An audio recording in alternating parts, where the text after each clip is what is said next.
beaucoup d'étudiants cliniciens qui nous soumettent des rapports alternatifs et c'est extrêmement utile pour les comités conventionnels et les rapporteurs.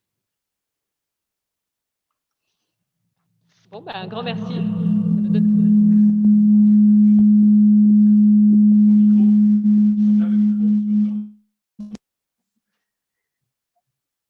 Pardon, on a eu une... Non, on a un...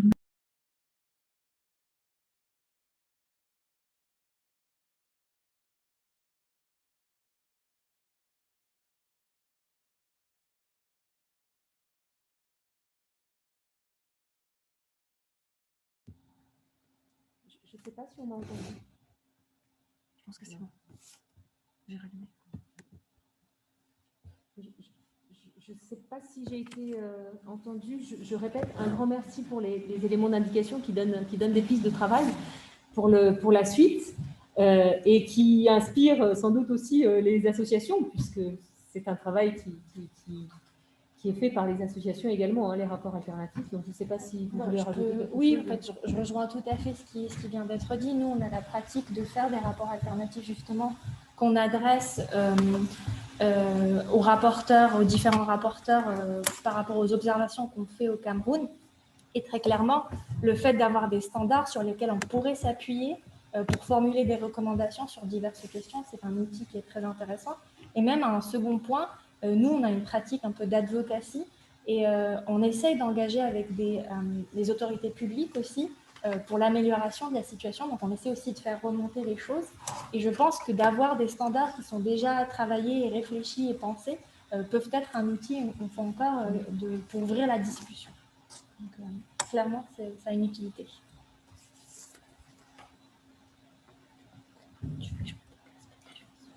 Bien, merci beaucoup. Y a-t-il d'autres questions, d'autres réactions, d'autres remarques?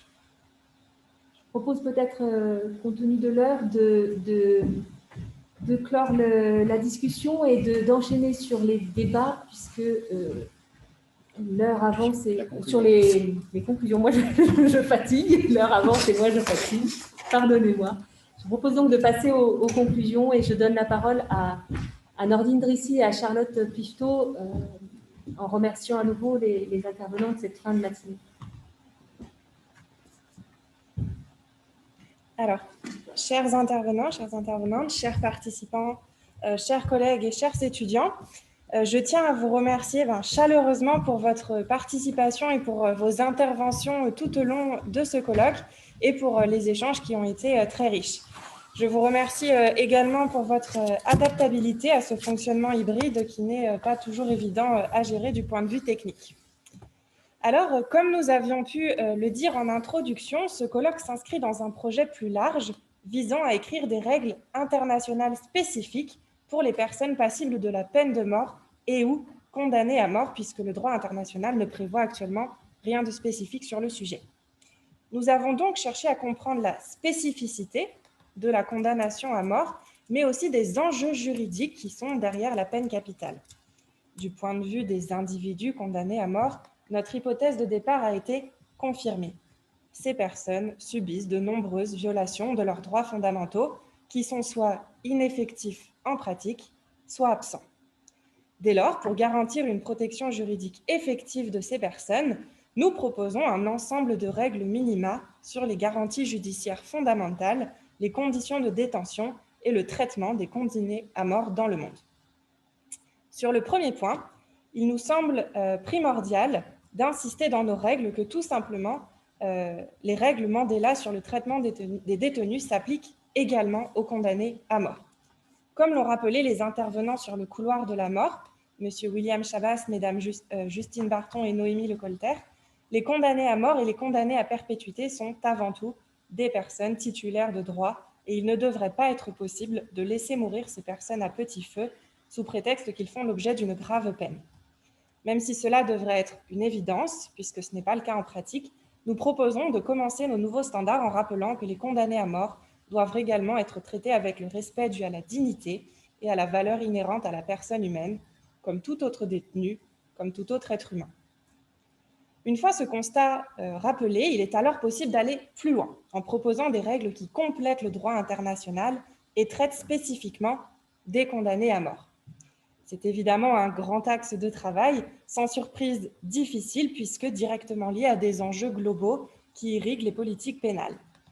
Comme nous l'a expliqué Madame Marie Duclos de l'Étoile, la formulation des incriminations joue un rôle majeur, puisque par exemple, on a un grand nombre d'infractions terroristes sans que le droit international ne soit consensuel sur la définition du terrorisme. Un meilleur travail de qualification pénale des faits permettrait donc déjà au stade du procès d'agir en amont au nom de la sécurité juridique, mais aussi du principe de respect de l'égalité des délits et des peines.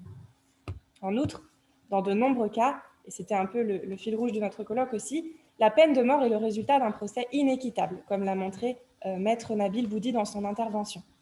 Certains sont condamnés à mort lors d'un procès expéditif de 10 minutes, après un délibéré très rapide et grâce à des aveux obtenus sous la torture.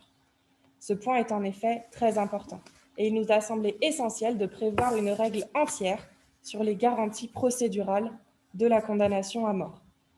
Nous proposons donc un standard rappelant que la personne passible a pleinement le droit à bénéficier des garanties judiciaires fondamentales protégées par le droit international des droits de l'homme, telles que le droit d'être jugé dans un délai raisonnable par un tribunal indépendant et impartial et le droit à un double degré de juridiction.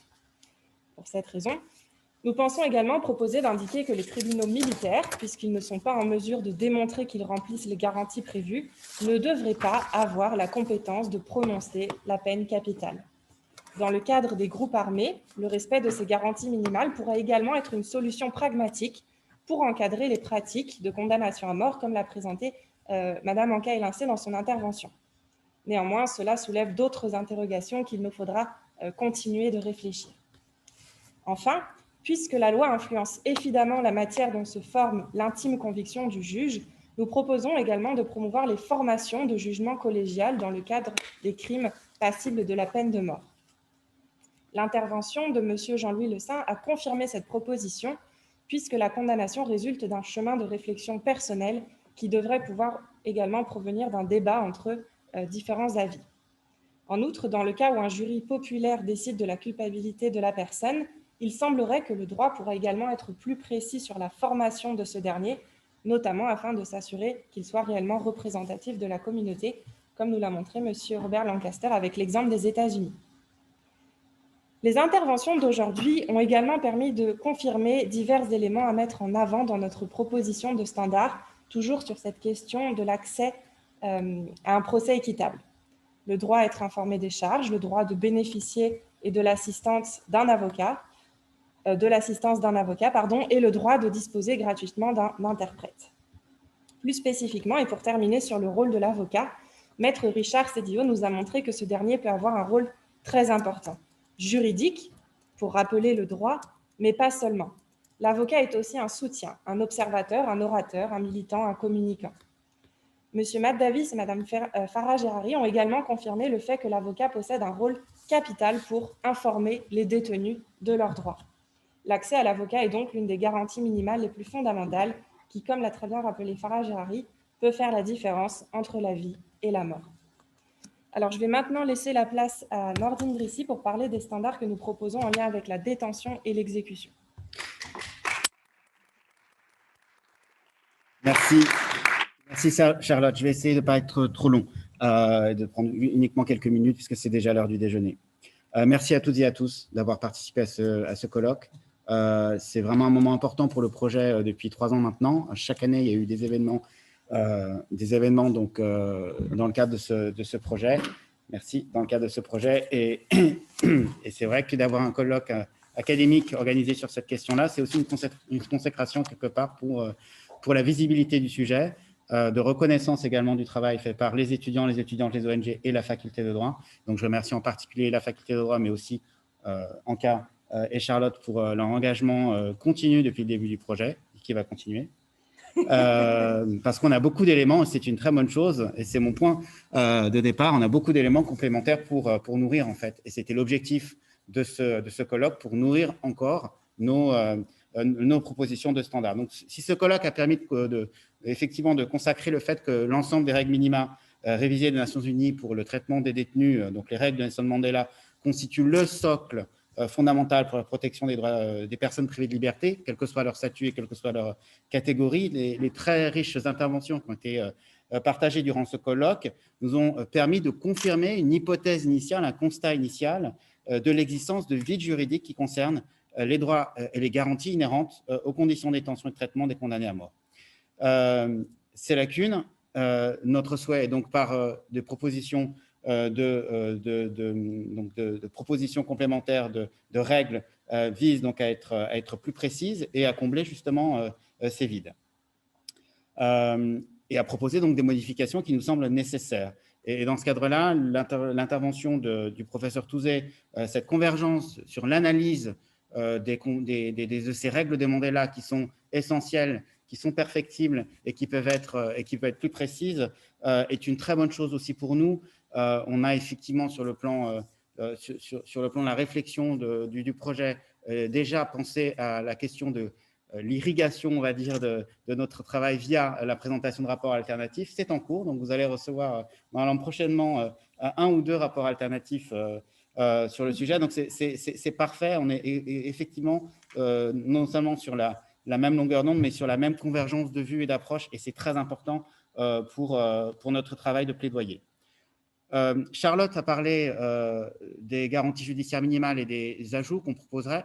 Moi, je me focaliserai plutôt sur les questions de détention, la question de la détention et des personnes privées de liberté. Mais avant cela, je pense que dans le préambule aussi, il me semble qu'il y a une lacune importante dans les principes certains principes qui ne sont pas, je pense, complètement inclusifs dans le préambule des règles, dans les principes fondamentaux qui sont énoncés dans le début des règles de Nelson Mandela. Après les avoir relus plusieurs fois, il me semble important de pouvoir rajouter la question de l'orientation sexuelle et de l'identité de genre, qui n'est pas mentionnée comme un facteur de discrimination, et le handicap, qui est partiellement mentionné en termes de discrimination, mais beaucoup plus loin dans les règles 109 et 110, et uniquement sous la dimension du handicap mental, qui est une des 4 dimensions. Si on reprend la définition juridique de ce que constitue le handicap, et si on retourne à l'article 1 de la Convention sur le droit des personnes handicapées, il y a 4 dimensions qui incluent le handicap mental, mais qui sont en fait beaucoup plus larges. Et ces dimensions ne sont pas mentionnées dans la règle de Mandela. Donc, ça me paraîtrait intéressant aussi de réfléchir, nous l'avons fait, sur une vision de la discrimination qui est beaucoup plus inclusive et beaucoup plus transversale. Sur la question des conditions de détention, donc notre analyse, après des lectures importantes de rapports des comités onusiens et d'autres, et de la remontée aussi d'informations de terrain, puisqu'on se base aussi sur la remontée d'informations de terrain. Donc, dans ce cadre-là, l'exemple du Cameroun est aussi très important pour nous, non seulement sur la question des garanties judiciaires minimales, mais aussi sur la question des conditions de détention et de traitement des détenus, des condamnés à mort en particulier. Il nous semble qu'il y a un certain point d'attention, je ne vais pas aller dans tous les détails, mais juste vous citer les points pour ne pas être trop long. La question de l'accès aux soins, ça a été mentionné, mais c'est une question centrale pour nous. Et en lien avec la question de l'accès aux soins, la question de l'accessibilité d'un droit, elle est large, mais pour pouvoir avoir accès, il faut aussi comprendre. Et la question de l'interprétariat, elle est traitée comme un gruyère, en fait, si je puis dire, dans les règles de Mandela. Pourquoi je vous dis ça? Parce qu'on parle à un moment d'interprète, la mise à disposition d'un interprète compétent, mais pour certains segments, en fait, de la vie en détention. On en parle pour la question des règles disciplinaires, dans les règles 41, ou l'accès à l'avocat, règle 61. Donc c'est vraiment dans des cas très, très précis, des instants très précis du parcours carcéral.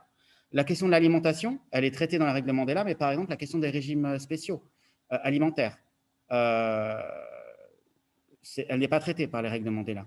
Au bout d'un certain temps, quand on a des personnes privées de liberté, et a fortiori des personnes passibles de la peine de mort, condamnées à mort, qui sont pour des dizaines d'années dans des couloirs de la mort ou détenus avec d'autres, parce que tous ne sont pas dans les couloirs de la mort, ils développent des maladies particulières, c'est sûr, sur des fondements psychologiques ou pas, je ne suis pas médecin, mais en tout cas, on a des maladies particulières et qui nécessitent des régimes alimentaires spécifiques, ce qui n'était pas forcément le cas avant que ces personnes arrivent en détention. L'accès à la religion, il est traité effectivement dans les règles de Mandela, c'est la règle 65, mais il y a une restriction. L'obligation de l'État, elle est restrictive puisqu'elle impose à l'État, ou elle demande, on va dire à l'État, qu'il y ait la nomination d'un aumônier ou d'un représentant d'une religion si, je cite, le nombre de coreligionnaires est suffisant. Donc, c'est une véritable rupture d'égalité. Si vous êtes tout seul sur une religion particulière et que vous êtes seul, a priori, il n'y a aucune obligation de l'État. En tout cas, rien n'est spécifié dans la règle de Mandela sur ce sujet spécifique. L'information en lien avec l'exécution, on en a parlé, je n'y reviendrai pas, c'est aussi une question très, très importante. La gestion de la dépouille mortelle, les droits du détenu ne s'arrêtent pas après son exécution, mais il y a aussi des droits. On trouve ça, alors moi je suis moins spécialiste là-dessus en droit international des droits de l'homme, mais en droit international humanitaire, il y a des dispositions spécifiques en droit international humanitaire sur la gestion des dépouilles mortelles et des effets personnels évidemment aussi. La question de la formation, on a parlé avec la dernière intervention sur la formation des avocats et des avocats. Il y a aussi un élément très important de formation, évidemment, du côté des magistrats et de la chaîne pénitentiaire, et de la formation initiale et continue. Ça, c'est très important. Il y a des aspects de formation qui sont mentionnés, non pas un peu dans le règle de Mandela, mais surtout, nous, on s'est inspiré pour proposer quelque chose de plus spécifique sur les règles de Bangkok, donc les règles concernant les femmes privées de liberté, où on a une règle 70 qui est beaucoup plus développée sur la question de la formation et de la sensibilisation du public, beaucoup plus développée que les règles de Mandela, qui sont pourtant postérieures. Voilà, c'est intéressant ça d'ailleurs. Mais donc ça, c'est à noter. La question de l'exigence de transparence, ça a été mentionné aussi par nos étudiants. La transparence, la production par l'État de statistiques, ce n'est pas mentionné dans la règle de Mandela. Et c'est important, effectivement, c'est aussi, je fais le lien avec ce que disait le professeur Elincet, c'est aussi un vecteur de lutte contre l'impunité, d'avoir aussi des chiffres sur la question de l'impunité. Un impératif catégorique aussi, c'est la question de la recherche sociologique sur le fait criminel dans un certain nombre de pays, ou sur le fait carcéral, qui sous-tendent certains crimes qui sont passibles de la peine de mort. C'est très important. Et je fais le lien avec l'intervention de M. Le Saint, qui nous a montré l'enjeu fondamental pour un juge, quelles que soient d'ailleurs les formations, que ce soit du pénal ou que ce soit par exemple sur l'asile, de l'intime conviction. Et l'intime conviction, il nous a dit, l'un des enjeux, c'est ne pas trahir les intérêts de l'accusé, des victimes et les intérêts de la société. Enfin, moi, ça résonne beaucoup en moi. Ne pas trahir les intérêts de l'accusé, des victimes et de la société, ça veut dire qu'aussi, les études doivent sous-tendre, des études sociologiques, scientifiques doivent sous-tendre aussi les prises de décision des formations, quand elles sont collégiales ou des juges ou des juges assesseurs. Et c'est très important. Elles participent à la formation d'une intime conviction. Et elles ne sont pas présentes en général, il y en a peu. Et elles ont aussi, au-delà de ça, pour but de lutter contre les préjugés ou les idées reçues, ou sur le pseudo-rôle dissuasif, entre guillemets, de l'application de la peine de mort, dont beaucoup d'études aujourd'hui montrent qu'en fait, il n'y a pas d'effet dissuasif. Et dans ce cadre-là, par rapport au jury, je pense que l'intervention de M. Lancaster était très intéressante sur la constitution du jury et les procédures aux États-Unis pour constituer un jury. Et je pense que là, il y a un vrai travail à faire. C'est entre les droits de l'homme et le droit pénal, mais c'est très intéressant sur des exemples montrés sur un certain nombre de pays, comment ça se fait en fait. Je pense que ça peut être intéressant pour nous dans le futur à traiter ce sujet. La sélection, les procédures de sélection des jurys quand ils existent, ou des juges assesseurs quand ils existent dans les pays qui condamnent à la peine de mort, pour avoir une décision qui soit plus juste et plus en lien avec l'intime conviction et le doute raisonnable, dont nous a également parlé évidemment monsieur Le Saint. Alors, je vais juste terminer sur la question des enjeux globaux, parce que déjà le temps passe. On a sur le lien entre peine de mort et enjeux globaux, c'était, vous savez, notre premier panel. Alors, on a la question de la licéité des condamnations à mort et des exécutions qui émanent des entités non étatiques, qui a été soulevée par le professeur Elincet. C'est une grosse question, effectivement, qui se pose et qui mériterait d'être travaillée. À voir après comment on pourrait l'incorporer dans les standards, mais c'est une question qui peut être intéressante, je pense. Il y a également un travail de contextualisation des implications de certains enjeux globaux. Alors, on a parlé du terrorisme et des infractions en lien avec les stupéfiants, mais il y a aussi la question de la criminalité organisée. Pour certains crimes en lien avec la criminalité organisée, je pense par exemple à la traite des êtres humains, la traite des êtres humains peut être une infraction passible, dans certains pays, passible de peine de mort. Donc, c'est aussi des questions qu'il faut traiter, violence sexuelle, apostasie, voilà, c'est aussi avoir tout le spectre des enjeux globaux en tête et donc contextualiser la question de ces enjeux globaux en lien avec la peine de mort. Je pense que là, on a peut-être un travail aussi à mener, complémentaire, pour mieux lier nos propositions de standards avec la réalité du terrain et les réalités juridiques qui se posent. Dernière chose, je pense, ça m'a assez frappé en fait en entendant les différents avocats. Je n'ai pas la réponse aujourd'hui, mais je lance une question aussi. C'est la question du lien entre la protection des avocats qui défendent des condamnés à mort. Est-ce que les avocats qui défendent les condamnés à mort subissent des entraves spécifiques ou pas, par la nature même des crimes, des crimes qu'ils doivent défendre. Enfin, personnellement, moi, ça résonne beaucoup en moi, puisque j'avais un ami avocat au Pakistan en 2014 qui a été tué parce qu'il défendait une victime d'apostasie en 2014. Donc je ne sais pas, je n'ai pas de réponse aujourd'hui toute faite, mais ça mériterait aussi peut-être d'être réfléchi plus avant. Donc la question de la spécificité, est-ce qu'il y a une spécificité dans le droit à la défense pour les avocats, est-ce qu'il y a des entraves spécifiques parce qu'ils, dans leur travail, dans leur profession, quand ils traitent de dossiers de condamnés à mort, de personnes passibles de la peine de mort. Et en lien avec ça, ça sera vraiment mon dernier point, c'est la question, et ça on n'en a pas du tout parlé, c'est la question de la protection des témoins dans le procès. Et ça serait intéressant aussi de creuser le lien entre, dans des pays qui condamnent à mort, est-ce qu'il y a des lois qui protègent les témoins? Je prends l'exemple du Bangladesh. Le Bangladesh est un des pays qui condamne à mort encore aujourd'hui et qui a plus de 1500 à peu près condamnés à mort dans les couloirs de la mort, les différentes prisons qu'on a.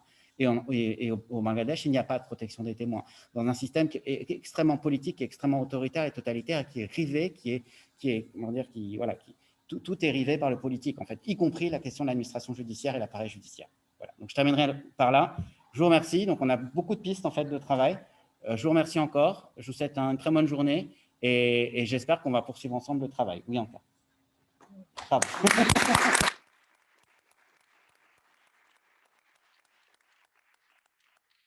Il y a un grand merci pour les personnes qui sont restées avec nous jusqu'à l'heure du déjeuner. Merci. Je ne vais pas être longue, je veux juste remercier à nouveau